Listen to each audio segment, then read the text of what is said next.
We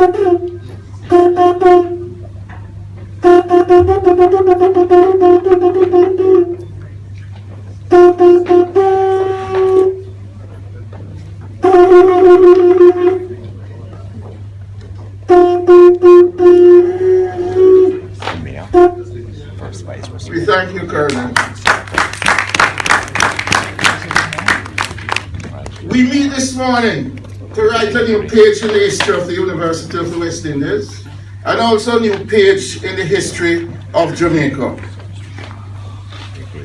It is historic that after 102 years, we are planting the first seeds.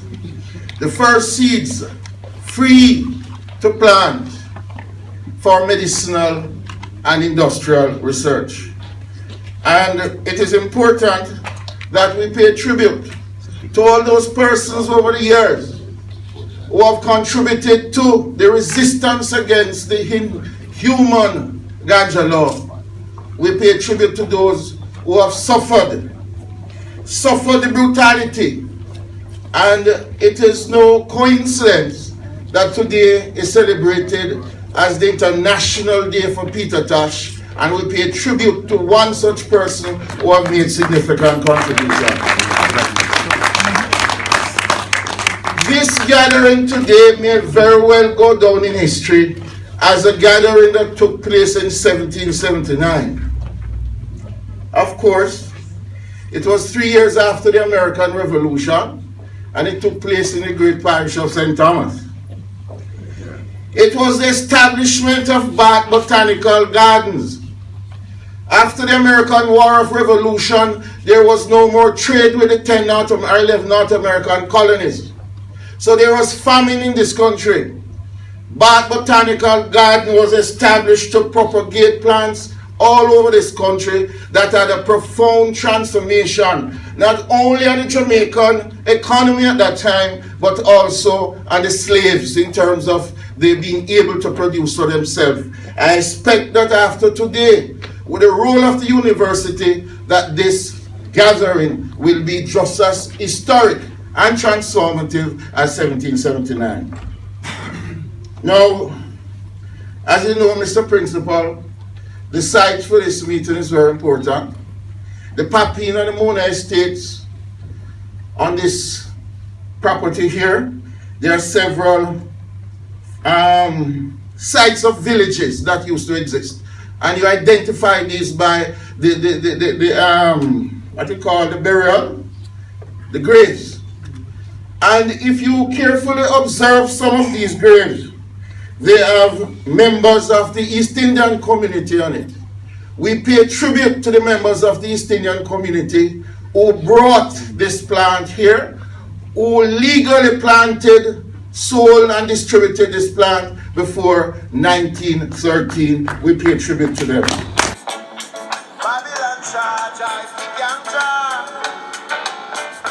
It was the most conservative institutions, not just academic institutions, but institutions.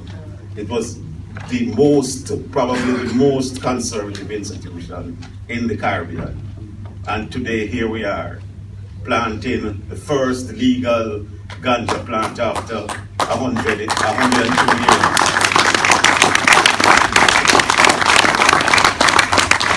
Who would believe? Arville, look here. If I had done this, ministers, if I had done this, I would be thrown out of the university and probably by the police and taken to jail not so long ago. So it really is an amazing day. Let me thank all of you for coming to witness history in the making.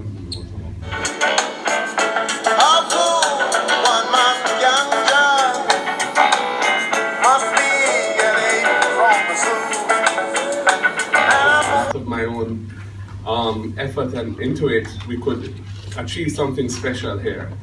And I think what Jamaica has done is to achieve something fairly special in the context of the world as a whole on this issue of ganja.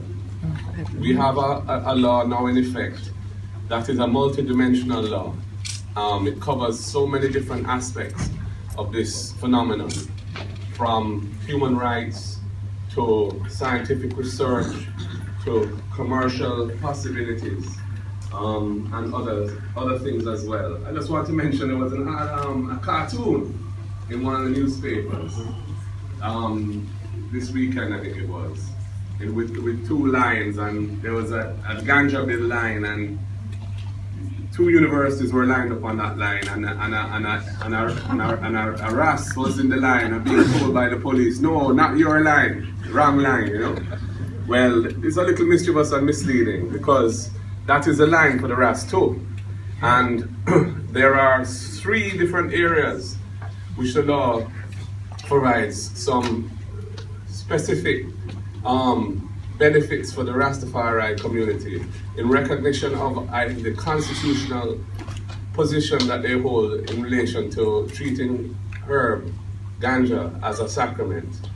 One is that they are entitled to seek to have certain lands designated for cultivation for sacramental purposes.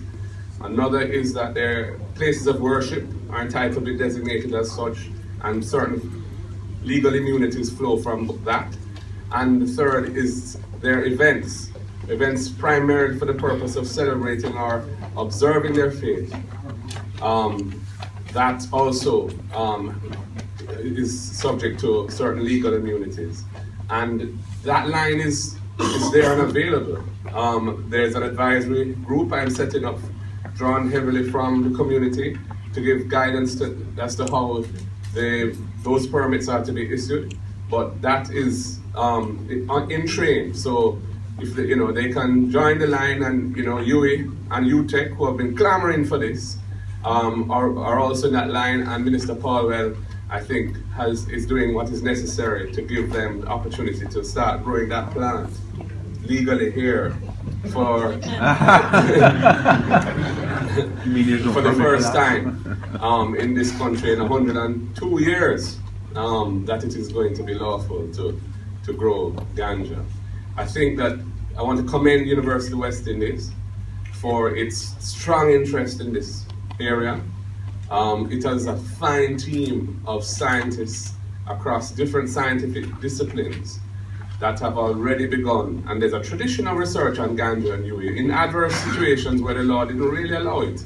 But through ad hoc administrative arrangements and cooperation, they were able to do some research on seized ganja over the years.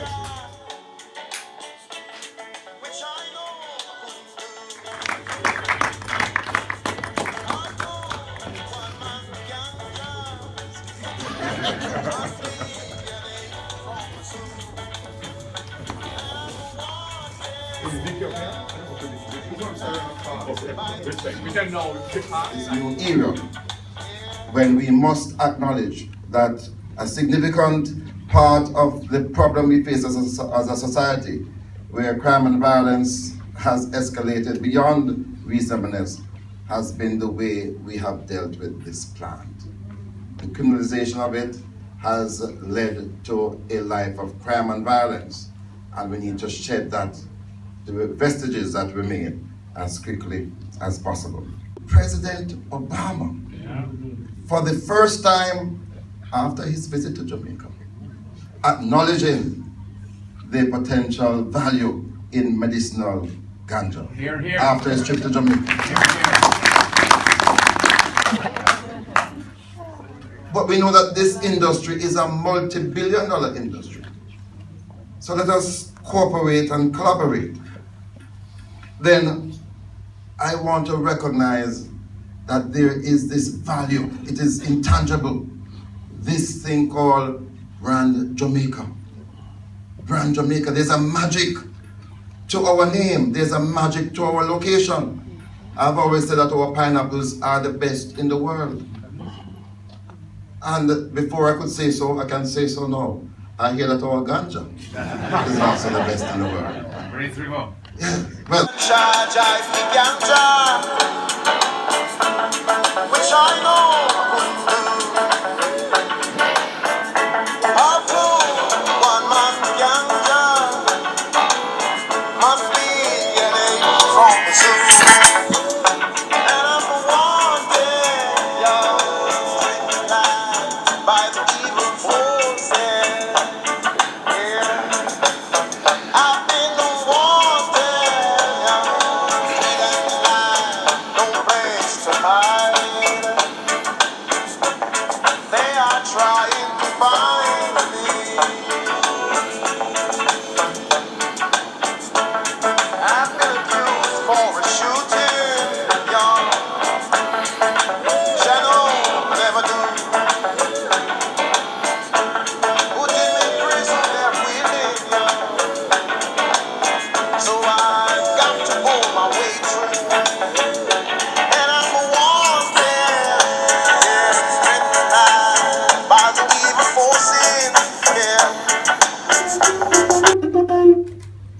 Ganja.